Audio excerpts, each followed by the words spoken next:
어제 떴던 양봉을 당분간 기준으로 좀 봐야 될 것 같아요. 안녕하세요. 오늘은 한국조선해양 한번 살펴보겠습니다. 개인적으로 바라보는 관점에서의 오늘의 동향에 대해서 또 이야기를 한번 해보도록 하겠고요. 참고 영상으로 바라봐 주시면 감사하겠습니다. 오늘 3.5%대 현재 상승 흐름들 가져가고 있고요. 오늘 상승의 가장 큰 이유는 일단 어제도 그렇고 오늘도 그렇고 시장이 안정세를 찾고 반등 흐름들을 보여주고 있기 때문이죠. 오늘 같은 경우에 이제 시장 전반적인 흐름들 보시면 특정 업종이 잘 가는 게 아니고요. 시장의 대다수의 어떤 업종들, 종목군들이 고른 반등 흐름들을 보여주고 있는 상황입니다. 대다수의 종목들이요. 지난주 어떻게 보면 테이퍼링에 대한 우려 때문에 시장이 급락이 나오면서 굉장히 많은 하락을 보여왔었거든요. 그리고 그 부분들이 어느 정도 좀 해소가 되면서 시장이 반등이 나오니까 지난주에 이제 하락했던 종목들이 이번 주 들어서는 하나하나 좀 반등에 나서고 있는 모습이죠. 그런 반등세를 보여주고 있는데 역시나 이제 한국조선해양도 지수 상승에 따른 그런 이제 영향으로 인해서 지난주 하락에 한 절반 정도는 지금 좀 복구를 해 가고 있는 상황이다라고 볼 수 있을 것 같아요. 오늘 뉴스나 이런 부분들 보니까 후판 가격에 대한 이런 이제 합리적 수준에서 인상이 되고 후판가 협상이 마무리됐다 이런 이야기가 나오던데 이건 예전에 나왔죠. 일단은 포스코하고 조선 3사가 후판가 협상이 마무리됐다라는 얘기인 것 같고요.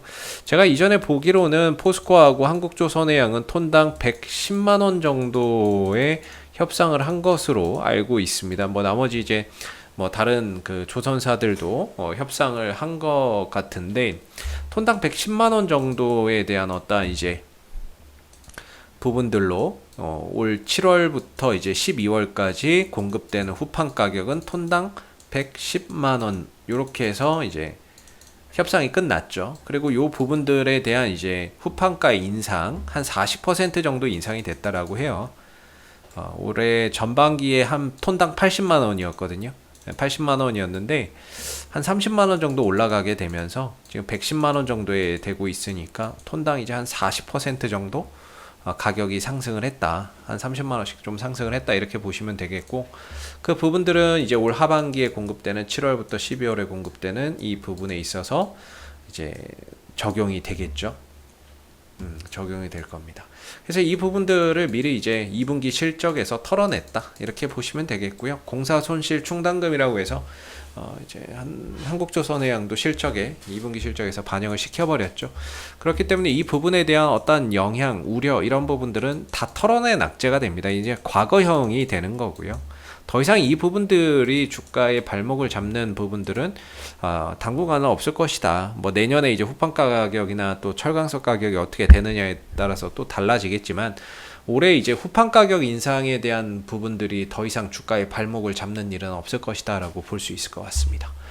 그리고 포스코 하반기 원가 부담 커진다. 이미 이거는 다 반영이 된 내용이니까 크게 신경 쓸 필요 없을 것 같고요. 연내 IPO 밟는 몸값 높은 기업 현대중공업 이번 9월 달에 이제 IPO 하죠. 현대중공업이 이번 9월 달에 상장을 지금 추진하고 있습니다. 이 회사의 이제 지분을 한국조선해양이 들고 있으니까 상장 시에 어느 정도 또 수혜주로서 우리가 또 볼 수 있는 부분들이 될 거고요. 여기 나와 있죠. 현대중공업은 다음 달 2, 3일 즉 9월 2일에서 3일에 기관 투자자 대상으로 수요 예측 진행하고요. 공모가는 52,000원에서 6만원 정도 사이며 공모자금은 한 1조 원 정도 예상이 되고 있다라고 보시면 될 것 같아요. 그래서 지금 한국조선해양이 이제 지분을 보유하고 있는 현대중공업이 이번 9월이나 이때 상장을 추진을 하고 있으니까 그 부분에 따른 어떤 지분 가치나 이런 부분들 주가 상승에 또 하나의 긍정적인 포인트로 작용이 될 수 있다라는 점도 항상 우리가 좀 기억해야 되는 부분이 아닌가라고 생각이 듭니다. 그래서 사실 한국조선해양은 이 하락에서 진짜 악재는 다 반영이 되지 않았나라고 저는 개인적으로 생각을 하고 있고요. 지금 그동안의 악재였던 부분들이 하나하나 해결이 되고 이제 좀 긍정적인 부분들의 어떤 이제 포인트를 봐야 되지 않나라고 생각이 되는데 수주 실적이나 이런 부분들 굉장히 좋고요. 목표 수주했던 거, 목표했던 거 이상으로 수주 목표액 달성했고, 그 다음에 뭐 배 가격, 신조선가나 이런 부분들 상승하고, 해운업황 요새 너무 좋죠. 해운업황. 뭐 벌크선 업황도 너무 좋고, 그 다음에 이제 뭐 컨테이너선 업황도 계속 좋고, 운임지수가 계속 올라가요. 해운 업황이 호황이라고 한다면 그거는 이제 조선주에도 결국에는 어떤 이제 호재가 될 수 있는 부분이거든요. 그래서 뭐 상하이 컨테이너 운임지수나 이런 것들 같은 경우 14주, 15주 정도 연속으로 계속 운임조가 상승하고 있고, BDI 지수도 최근에 4,000 이상 넘어가면서 작년 연말 정도가 한 1000포인트였거든요. 지금 운임 지수가 4배 이상 뛰었어요. BDI도. 운임료나 이런 부분들이 막 급증하고 있는 거죠. 난리예요, 지금. 수요나 이런 것들은 폭발하는데 배나 이런 것들은 부족하고 막 난리입니다. 그래서 이제 그런 부분들이 결국에 조선주에게는 또 호재가 될 수 있고, 항상 말씀드리는 친환경 선박에 대한 어떤 교체 수요, 이런 부분들 또 우리가 기대해 볼 수 있고, 그래서 앞으로 좀 좋은 일만 좀 있지 않을까라고 생각을 하는데, 그 부분들은 아직까지 주가나 이런 부분들이 제대로 좀 반영을 하지 못하고 있는 그런 이제 흐름인 것 같습니다. 이제 어느 정도 이번 하락에서 바닥을 좀 찍는 그런 이제 모습이 나왔기 때문에 이제 저점을 좀 다지면서 주가를 상승으로 가져가는 데 있어서 하나의 호재로서, 주가 상승의 호재로서 반영이 좀 될 것으로 기대를 해봐야 될 부분인 것 같고요. 일단 한국조선해양은 어제 떴던 양봉을 당분간 기준으로 좀 봐야 될 것 같아요. 아직까지는 전체적인 방향성은 이런 하락 흐름들을 이어나가고 있죠. 그래서 이 흐름에서 벗어나야 되거든요. 그래서 강하게 뚫고서 뭐 거래량을 실어주면서 뚫고 돌파가 될지, 아니면 시간과 과정을 통해서 옆으로 횡보를 하면서 이 흐름에서 벗어날지는 우리가 시간을 두고 좀 지켜봐야 됩니다. 그래서 내려오게 된다면은 우리가 이제 11만 원 정도가 앞으로 좀 지켜져야 되는 그런 이제 중요한 하나의 가격이 될 것 같다라고 생각이 들고, 지금 이 하락은 지난주 하락에 대한 기술적 반등입니다. 기술적 반등이 조금 더 연장된다면 12만 원대에서 12만 원대 초반 정도까지, 한 뭐 12만 2, 3천 원? 뭐 이 정도까지는 그래도 기술적 반등이 충분히 가능할 수 있겠다라고 생각은 드는데, 이게 V자로 갈 것 같지는 않다라는 생각이 듭니다. 오히려 여기서 갔다가 한 번 정도 눌러주면서 이런 쌍바닥 형태 속에서 좀 저점을 다져가면서 재차 이런 상승 흐름들을 좀 모색하지 않겠나라고 생각이 들기 때문에, 눌러줄 때는 어떤 11만 원대 지지 여부를 좀 잘 지켜보시면 좋을 것 같고요.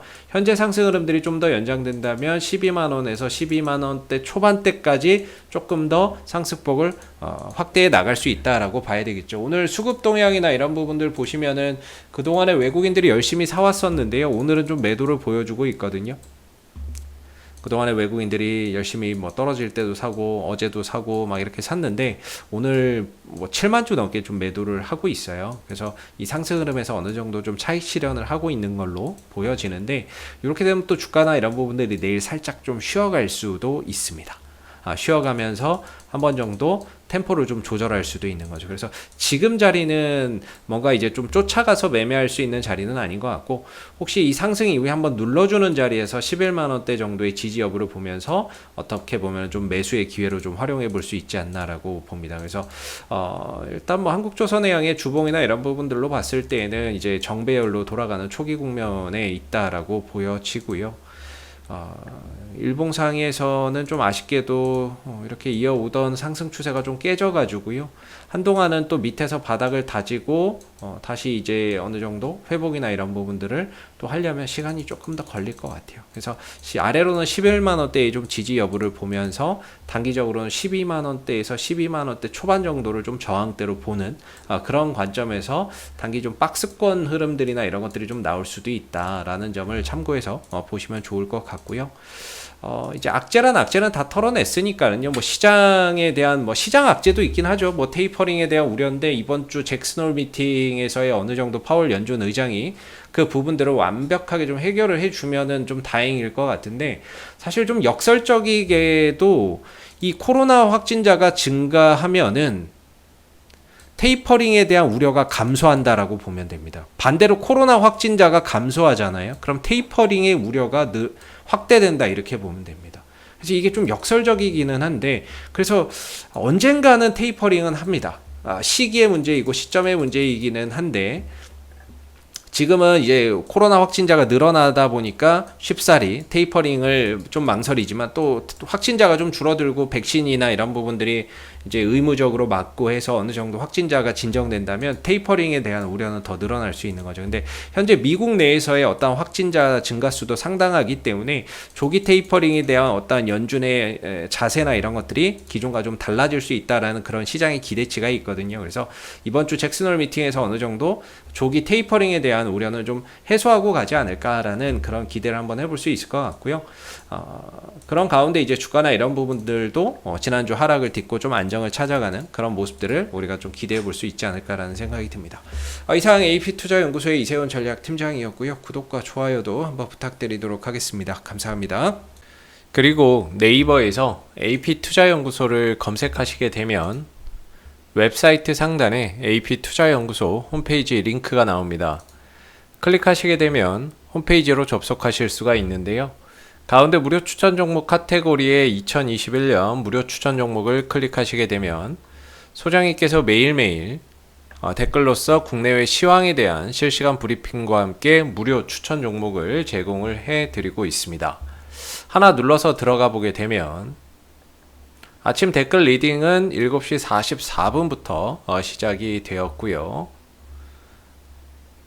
그리고 미 증시에 대한 상승 또는 하락에 대한 이유도 시황에 대한 내용도 이렇게 쭉 적어 드리고 있습니다.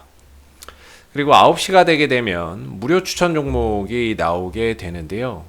이렇게 무료 추천 종목의 종목명과 매수가, 1차 목표가, 손절가가 함께 제시가 되고 있죠. 그래서 여러분들 단타 매매 좋아하시는 분들은 저희 홈페이지에 방문하셔가지고 많은 도움 받아가시면 좋겠고요. 또 저희가 이제 주식 테마주 검색기라고 하는 무료 어플리케이션을 개발을 해서 누구나 다운로드해서 사용이 가능합니다. 홈페이지에 보시면 여기 테마주 검색기라고 있는데 클릭하시게 되면은 이 테마주 검색기는 모바일 버전과 PC 버전으로 나누어져 있고요. 뭐 구글 플레이나 앱스토어, 그 다음에 PC 버전은 저희 홈페이지에 오시면 다운을 받으실 수 있습니다. 무료 어플이고요. 이 어플을 통해서 그날 이제 시장의 모든 테마를 한눈에 볼 수 있고, 그 다음에 그날 시장 주도 테마주, 그 다음에 당일 강세 흐름을 보이는 종목을 한눈에 이렇게 좀 파악하기 쉽게끔 만들어 놓은 어플이기 때문에 다운로드 받아서 활용하시게 되면은 주식 매매하시는데 많은 도움 되실 거라고 생각이 듭니다. 감사합니다.